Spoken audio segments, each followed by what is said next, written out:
আজকের এপিসোডে যে ঘটনাটি রয়েছে সেই ঘটনাটি আমার এক বন্ধু আমাকে পাঠিয়েছে এবং তার অনুরোধে আমি তার নামটি গোপন রাখছি।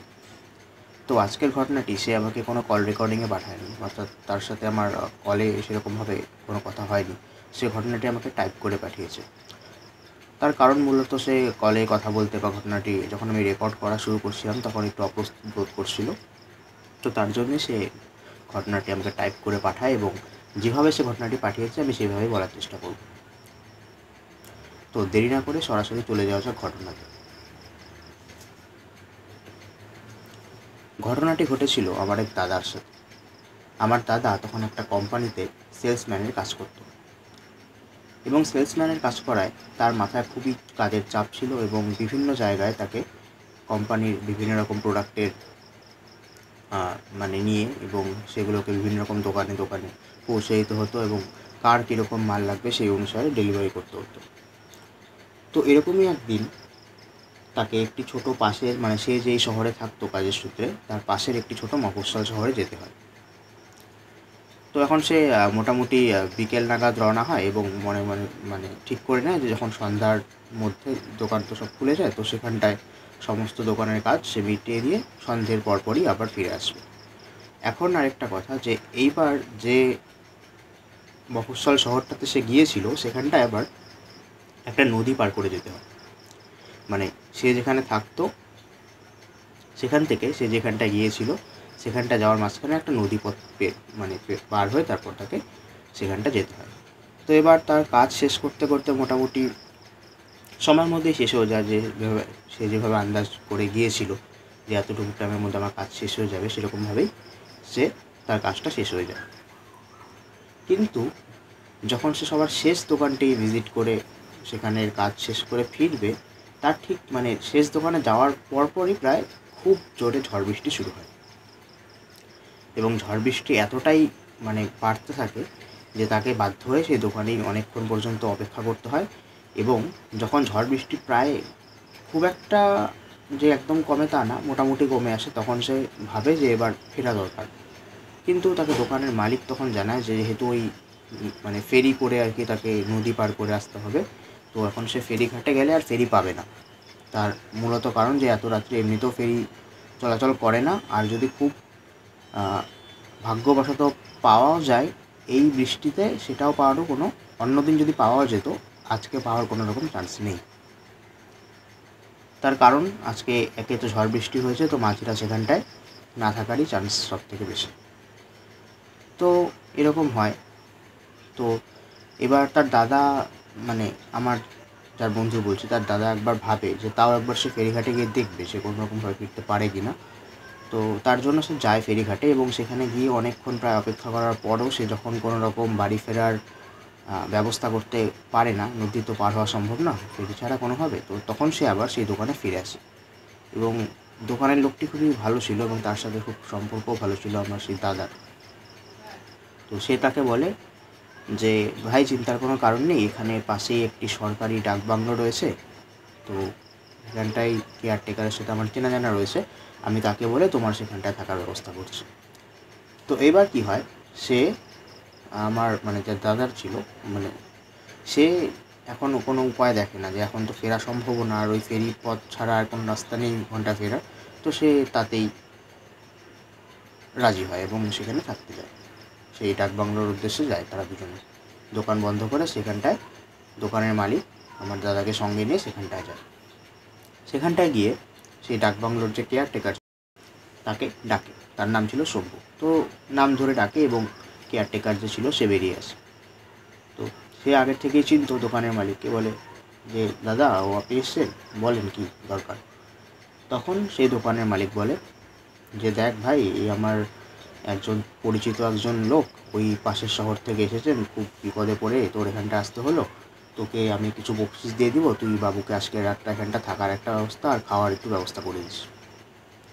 শম্ভু তাতে রাজি হয়ে যায়, কারণ এমন সময় ডাকবাংলো ফাঁকাই ছিল, তো তার উপরে যদি কিছু উপরে ইনকাম তার হয় বকশিসের, তো সেটাতে তার ভালোই হবে, সুবিধাই হবে, এবং সেখানে একাই থাকে, তো তার সেরকম কোনো অসুবিধা থাকে না। তো এবার আমার যে দাদা ছিল সেও রাজি হয় এবং দোকানদার তাকে বিদায় জানিয়ে চলে যায়। তো এবার শম্ভু কী করে, শম্ভু বলে যে আপনি বারান্দাটা একটু দাঁড়ান, আমি আপনার জন্য পাশের একটা ঘর পরিষ্কার করে দিচ্ছি থাকার জন্য। তো এবার ডাক বাংলোটার একটু বর্ণনা দেওয়া প্রয়োজন। সেটি ছিল একটি কাঠের দোতলা। মানে কাঠের দোতলা বলছি কেন, কারণ প্রচুর পুরনো একটা সেটা ডাক বাংলো। সেখানটায় খুব একটা যে লোকজন মানে বসবাস সবসময় থাকে বা এরকম জমজমাট ব্যাপার সেরকম কিছুই না, খুব কম। সেখানটায় হয়তো বছরে 1-2 বার লোক কোনো আসে, সরকারি কর্মচারীরা আসলে থাকে, এরকম একটা ডাক বাংলো। তো সেরকমই কাঠের একটি দোতলা ডাক বাংলো। আর নিচের যে আছে তার ঘরটা এল প্যাটার্নের, মানে একটা এলের মতো, মাঝখানে বারান্দা আর দুই দিকে এলের মতো ঘর। এবার পাশে মাঝখানে একটি উঠানের মতো রয়েছে বড়, এবং পাশে গাছগাছালি দেখে একটি জাম গাছ খুব বড় সব থেকে, সেটাই নজরে পড়ে সবার। তো এরকম মোটামুটি বাংলোটা। তো তারপর এবার সে নিচের তালারই একটি বারান্দার পাশের ঘর তার থাকার জন্য খুলে দেয়, দাদার থাকার জন্য খুলে দেয়, এবং তাকে বলে যে এই ঘরটাই আপনি বিশ্রাম নিন, আমি রাতের খাবার তৈরি করে আপনাকে ডাক দিচ্ছি। তো সেই মতোই আমার দাদা ঘরে যায় এবং ব্যাগ ঠ্যাগ সব তার যা জিনিসপত্র ছিল সাথে সেগুলোকে রেখে ঘড়ি টড়ি খুলে নিয়ে, আর যেহেতু সে কোনো রকম জামা কাপড় নিয়ে আসেনি, কারণ তার কোনো রকম প্ল্যান ছিল না থাকার, তো যেই জামা কাপড় পরে সে এসেছিলো সেই জামা কাপড় পরেই একটু ঝেড়ে নিয়ে সেখানটায় বসে বিছানায় এবং বসে কিছুক্ষণ রেস্ট নেয়। তো তারপরে মোটামুটি আধা ঘন্টা থেকে 45 মিনিট পর সেই যে কেয়ারটেকার সে তাকে ডাক দেয় যে বাবু আসেন, খাবার তৈরি হয়ে গেছে, খেয়ে যান। তো সেইটুকুন টাইমে সে খুব একটা ব্যবস্থা করতে পারে না, তো তার জন্য দাদাকে রাত্রিবেলা ওখানটায় যেটা ঘরে মানে মজুদ ছিল তখন তার খাওয়ার মতো ডাল, আলু সিদ্ধ আর ডিম অমলেট এই সমস্ত দিয়েই খেতে হয়। তো তার জন্য তখন সেটাই বড় পাওনা, কারণ সে খুব বিপদে পড়েছে এবং এই সময় সে যেরকম মানে থাকার খাওয়ার একটা জায়গা পাবে সেটাই খুব তার কাছে বড় ব্যাপার ছিল দাদার কাছে। তো এবার সে খাওয়া দাওয়া করে এবার ঘুমানোর জন্য যায়।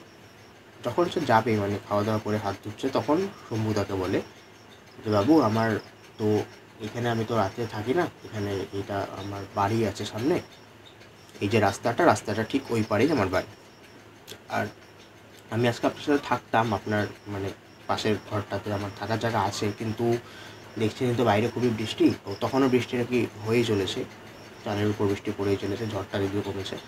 তো আমার বাড়িতে বউ আর একটা ছোটো বাচ্চা একা আছে, এই ঝড়ের রাতে আমি ওদেরকে তো একা রাখতে পারি না, আপনি একটু কষ্ট করে একা রাতটা কাটিয়ে নিন, আপনার কোনো অসুবিধা হবে না, যদি কোনো অসুবিধা হয় আমাকে বারান্দায় এসে একবার ডাক দিবেন, আমি চলে আসবো।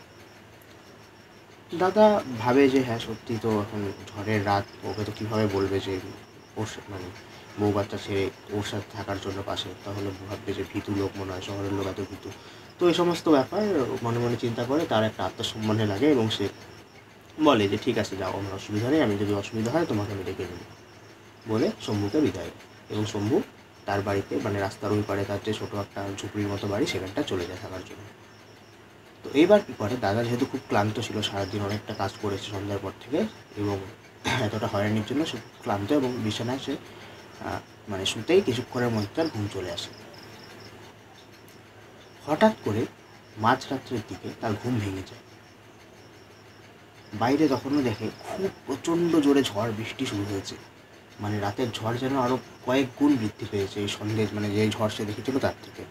বাইরের জাম গাছটা সেখানে মটমট করে আওয়াজ হচ্ছে, এবং বাইরের টিনের চালে মানে বাড়ির যে উপরে কাঠের ছাদ দোতলা তার উপরে যে টিনের একটা শেড দেওয়া, তো সেখানটায় খুব জোরে জোরে বৃষ্টির আওয়াজ মানে শোনা যাচ্ছে, এবং বাইরের দিয়ে তাকালেই বোঝা যাচ্ছে যে খুব জোরে আর কি ঝড় বৃষ্টি হচ্ছে, ফাঁকা করতে যেটুকু দেখা যাচ্ছে বাইরেতে।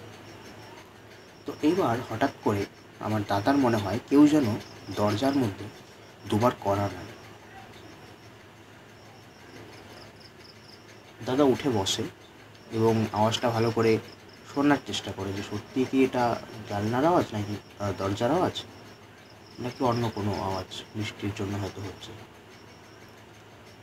তো অনেকক্ষণ সে আর কিছু শুনতে পারে না, তারপরে আবার সে ঘুমিয়ে পড়ে। কিছুক্ষণ পর দরজার মধ্যে আওয়াজটা আবার শোনে, দুবার আওয়াজ, টক টক করে এরকম আওয়াজ। তো এবার সে স্পষ্ট শুনতে পারে যে আওয়াজটা ওই দরজার থেকেই আসছে।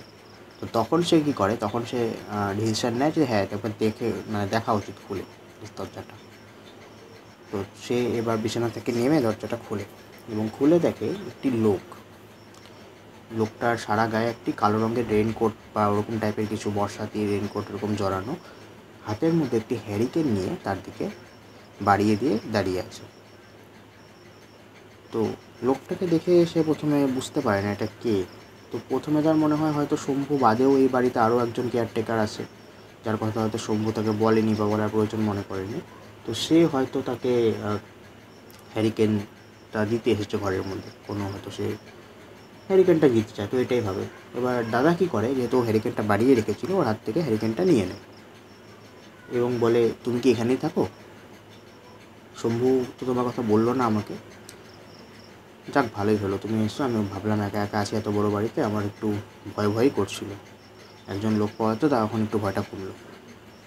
তো এত কিছু কথা বলার পরও সেই লোকটি কোনো উত্তর দেয় না এবং আস্তে আস্তে পিছন ঘুরে সামনের দিকে এগিয়ে যেতে থাকে, বারান্দা বরাবর।